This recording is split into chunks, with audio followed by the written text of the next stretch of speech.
اچھا جی، عرفے کا روزہ پھر کس تاریخ کو رکھے؟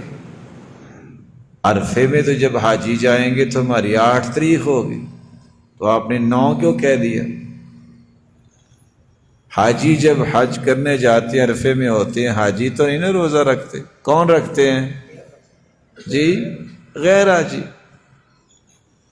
اب تو آپ کال کرتے ہیں، سسٹم آگے اللہ نے دے دیے تو پتہ چل جاتا ہے چاند نکلا۔ 200 سال پہلے کس کو پتا تھا کہ سعودیہ میں چاند نکلا کہ نکلا؟ پتا تھا؟ بولیے، نہیں پتا تھا۔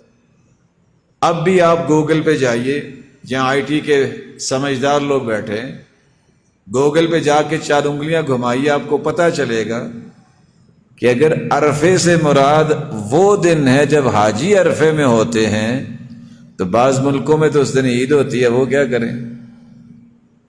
وہ کیا کریں گے؟ اور عید کے دن روزہ رکھنا حرام ہے۔ تو آئیے فطرت کے قانون کی طرف۔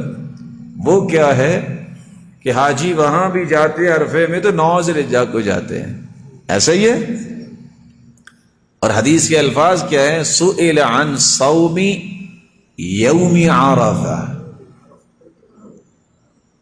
یوم عرفہ، اس کے بارے میں روزہ اگر رکھا جائے تو کتنا ثواب ہے، 2 سال کے گناہ معاف ہوں۔ یاد رہے گا؟ آپ کوشش کریں کہ گوگل سے نکال کے دے دیجئے یہ ملک جو ہے یا نیوزی لینڈ اور دیگر 11 گھنٹے وہ آگے ہیں، اس وقت عید پڑھ رہے ہوں گے، تو ان کو آپ کیسے پابند بنائیں گے کہ وہ جو ہے وہ عید کے دن بھی روزہ رکھے؟ اور ویسے بھی حکم یہ ہے کہ آپ چاند دیکھ کے روزہ رکھیں اور چاند دیکھ کے عید منائیں، جیسا کہ رمضان میں اور عید الفطر میں ہوتا ہے۔